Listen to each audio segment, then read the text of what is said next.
What up, what up? What's good? Man, what a crazy week it's been. Let's talk sports. Pac-12, college football, college basketball, Power 5. What is going on, man? This is crazy. This is insane. Let's talk about it. So, today there's a lot to talk about, honestly. In the past week, there's been so much. We've had the MLB trade deadline. We've had, the NFL preseason started. But the biggest thing in all of sports news right now is, if you want to talk about soccer, that's another place. We had some crazy fights the other night. Whether you want to talk about Tim Anderson and Jose Ramirez, or you want to talk about Jake Paul and Nate Diaz, we can talk about either one. Honestly, the better fight might have been on the diamond. If we're talking, anyways, we're besides that. We're talking Pac-12 right now. We're talking college football. We're talking college basketball. What this means for the future of college athletics. So, as you guys know, a little while ago, UCLA, USC said, hey, you know what? It's been a good run. We're out. Deuces, homies. We're going to the Big Ten. Now they're followed by Oregon and Washington as well. And now we have last week, Coach Prime and the Buffalo, right? Colorado Buffalo. They're taking their talents over down south of the Big 12. Arizona State, and Utah, I think have all decided to go as well to the Big 12. And so it's kind of a crazy shakeup. We're left with not much in the Pac-12, right? We've got Washington State, we've got Cal, we've got Stanford, and we've got Oregon State, and we've got who cares? You know what I mean? Now I'm about to disrespect a lot of people out there, but it's now an irrelevant conference, right? It's just weak. Washington's athletic director, I believe, came out and said, hey, this was a stability move. And it makes sense coming from Washington when they heard rumblings about, Oregon's probably going to follow, leaving the Pac-12, just like Colorado has done, UCLA, and USC. Now, all these changes don't take effect for another year or so. And so we don't really have much to worry about this upcoming season. Besides, how is it going to affect how these teams play? Is it the Pac-12 going to go crazy this year? Because, hey, this is the last year, really, of an upstanding, big Power 5 conference Pac-12. Or is it just going to be kind of a, lackadaisical kind of year? I think it's going to be played as normal. I don't think there's anything to worry about there. What it is to worry about is how is this going to affect college football playoffs? How is this going to affect basketball money? Where's everything going to go? Paraphrase. We don't do quotes around here. My memory ain't that good. Paraphrase from Mizzou's football coach talking about all this realignment. He was talking about how this is going to affect student athletes, how it's going to be terrible for them. They're not going to get enough sleep because now, think about it, Big 10, which now has 18 teams, I believe, as of next year, because they might need to rebrand a little bit, maybe need to rename, but they've been working with 14 before, so whatever. Anyways, they go from coast to coast. They cover all of the time zones in America, outside of Hawaii and Alaska. But they go from Rutgers, from Maryland, all the way over to LA with UCLA, USC, still on the West Coast, Washington, Oregon. So, I understand the argument, but like I said, here we're going to focus on the college football and college basketball. I don't think that's really a big worry, because college football, you're playing one game a week, and you're typically playing on Saturdays, right? So you got Sunday to recover anyways. You're probably not taking many classes. As Mizzou's coach, I wish I could remember his name right now, when I get better at this YouTube thing, I'll like put a quote up there and, you know, edit it all out and stuff. But I'm honestly probably too lazy for that right now. But that's okay. That's okay. I'll get there. I promise. I promise. I just want to get this video out quick. And I'm not that good yet. I will be. I will be. But that's what he was worried about, getting the sleep. And now this might affect other sports. It's going to affect basketball more than it's going to affect football. And it might affect those other sports, gymnastics, baseball, volleyball. I don't know. I don't know those sports. I don't want to talk about those sports at the college level because I just don't know. I know a little bit of baseball. That's about it. So if we want to focus on the football and basketball, I really don't think this is going to be much of an issue. You know, there's plenty of time in between games, even for basketball, where recovery will be fine. It really will be. Especially if these guys who are major players are going to be sending a lot of NFL recruits, NBA prospects. Hey, they're going to travel. They're going to travel like crazy. So, I mean, I know it's not all about the top athletes. You know, we've got those other guys who this is going to be their peak. And we got to take care of them too, because obviously their schooling is the most important thing while they're going to college. And so they need that rest. But I don't think this is to be a big issue. What I am worried about is the quality of competition we're going to be getting. What is this going to mean? Is this going to make a bigger gap between the Power Four at this point and the mid-majors? You know, it's going to be really, really hard to get a recruit if you're not in one of these big four. I mean, you're still going to have your UConns who, you know, might be moving to the ACC or the Big Ten at some point down the line. We don't know, which I predict. One of those two conferences will probably get UConn, Gonzaga for basketball. I'm trying to think of another big school right now that's not. You know, but a lot of those Big East, Big Skies, those kind of teams, are they going to be able to join the Pac-12 and maybe revive the Pac-12? I don't know. I'm worried about the talent gap. That's what I'm worried about. But I've been worried about that with the NIL. I've been worried about that with TV deals in the past. You know, and it hasn't seemed to ruin the game too much. And especially when the college football playoffs came out.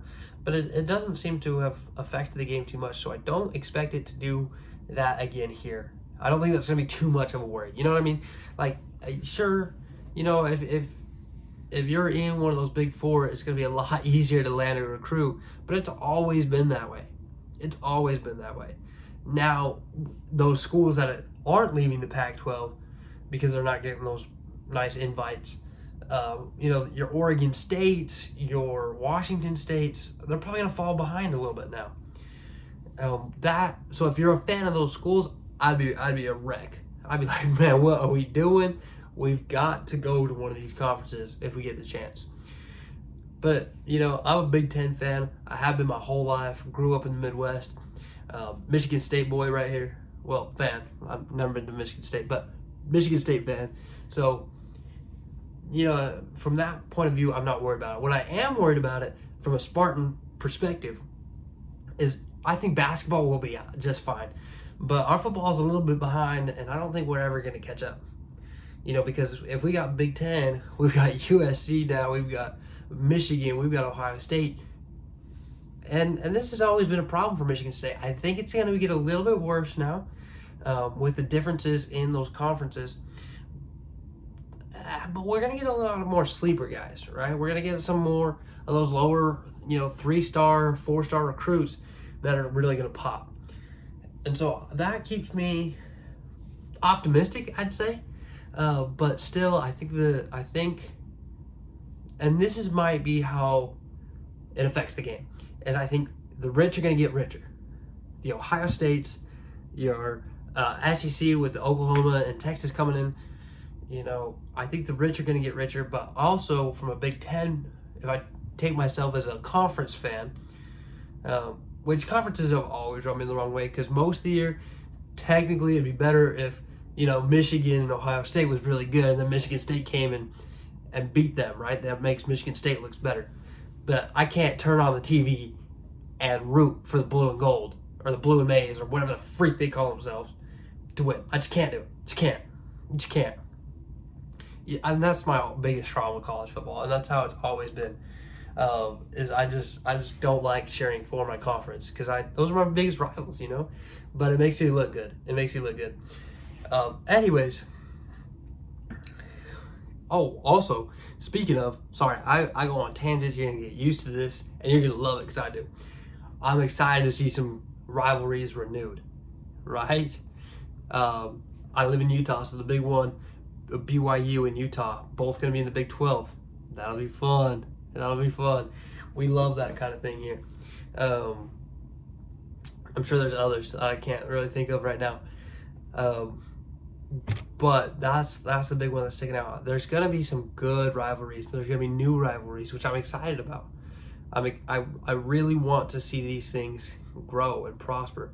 We still get some of our old rivalries. We still have Ohio State, Michigan. We still have Oregon, Washington. You know, like those. A lot of those transferred over. We still have Texas and Oklahoma. You know, and now it's just on a bigger scale because it means more. Every game in conference is going to mean that much more. The sad thing about it is we're going to see each team in our conference less and less, right? Because they aren't expanding the schedules. So unless they just play less out of conference games, we're not going to be seeing conference opponents every year, which is just kind of sad, you know? It just is. I always love watching, you know, even the cross division, Michigan State, Wisconsin, for example. I wish I knew my other conferences a little bit better. I just don't. If I'm keeping it a buck with you. But we still got our rivalries. We still got some. We're gonna get some new ones. Change. I've always been a fan of change in sports. I always have been. This one I'm a little skeptical on, but I think overall it's gonna be decent. Obviously not if you're a Pac-12 fan. It's gonna be different. But one more thing I want to hit on is what's gonna happen to the ACC. And the ACC, hot take or not, I don't know. I think they're in trouble. I think the ACC is in so much trouble. A lot of what I've been saying, shout out to my boy Hayden. Me and him talked about it a lot just last night. And he's had a lot of these same thoughts that I have. He's got a lot of hot takes. So I'd love to have him on and talk a little bit about it. But ACC is in trouble. Out of all of the conference realignment, the ACC didn't do a thing. They gained nobody. The SEC got, obviously, Oklahoma and Texas. The Big Ten got Michigan. Michigan State. They did not get Michigan State. Michigan State been there. They got Washington. They got Oregon. They got UCLA. They got USC. I mean, they got rich, man. They got rich. Big 12, a lot of additions as well. And I don't think the ACC is going to be able to compete with that. I mean, basketball, they're always going to be there, right? The ACC's always been fun for basketball. You got your Louisville, but then obviously you have your Duke and UNC, right? And now where are those guys going to go? Is the ACC going to be able to stay intact? Because for football, they've got Florida State. And I hope Florida State's good this year. I think they will be. But I'm not willing to bank on that. And they got Clemson, obviously. And hopefully Clemson can kind of figure out their quarterback issues and really get on the right track again this year. But if they don't, and if UNC doesn't get their basketball stuff together, the ACC might be in trouble. And they might go different directions. Or maybe, UNC and Duke, as my boy Hayden said, maybe they look for another competition level by going to the Big 12 to play with another blue blood in Kansas. Maybe they go up to the Big 10, which is my hope as a Big 10 fan, and my guess as well. My prediction would be that they would join the Big 10. They got the Michigan State. That has always been a good matchup between Tom Izzo and Coach K and Roy, but obviously times have changed in the ACC a little bit, but there's still that magic there. Maybe they go to the SEC with Kentucky. Who knows? I think the ACC is an X factor. It's a big wild card that's going to shake everything up, and I don't think it's too far away. 5 years max. And if that's going to happen, we got to see where some of these other schools that are big names but outside these conferences, is Notre Dame going to stay independent? They seem pretty adamant about that, and I'm pretty confident that they will be. They've had so much success. Nobody's had this level of success as an independent. I think Notre Dame will. But what about Gonzaga for basketball? Are they going to stay in the WCC? Like they got nobody, especially with BYU going to the Big 12. I think it's time that Gonzaga has to switch conferences, come play with the big boys. If they move, I predict them also the Big 10, just because they're in the Pacific Northwest. What about UConn? I mean, our defending champs. What about them? Are they going to stay in a mid-major conference? I wouldn't call them mid-major, but still not a Power 4. What happens? And I think it's going to happen sooner rather than later. And I think this is great for sports. I really do. I think it's just going to kind of create another division inside of Division I ball. I don't know. I think the gaps are going to be different. Obviously, this is going to mess with the college football playoffs. Obviously, this is going to mess with the NCAA tournament come March. Automatic bids, right? But we need to figure something out where we get our best, right? But we still want to keep that X factor fun with, especially in basketball. In basketball, we see these upsets all the time. We don't see it too much in football. I mean, we see Appalachian State beating Michigan. We see crazier things happen. But in basketball, we see it a lot more, right? So I hope it doesn't take that factor out of it. Honestly, I think it won't. I think it's going to make it even more of an upset. I think more upsets are going to happen in football, which I am ecstatic about. Because we're going to get better talent to these mid-majors, because not everybody can enter into a Power 4 school. Because we just cut some of these schools off, right? Because now we're going to be surprised if we lose to Washington State. We're going to be surprised if we lose to Oregon State. So I don't know. A lot to think about. I kind of just rambled there, and that's what these Sunday videos are about. This is probably going to be posted on Monday just because it's so late. But my sports rambles are what this is for. I want to hear your feedback. What do you think is going to happen with the ACC? Like I said, this is all inspired by a conversation I just had with my buddy Hayden last night, who he would love to see the Big 12 get a lot better with Gonzaga, UConn, UNC, Duke, all of that, And I'm excited to see what sports has for us. The sports world is changing. The college game is changing. Seems every other week at this point, with the NILs, with the conference realignments, with new rules, transfer portals, you name it, bro. The game is evolving, and I'm here for it.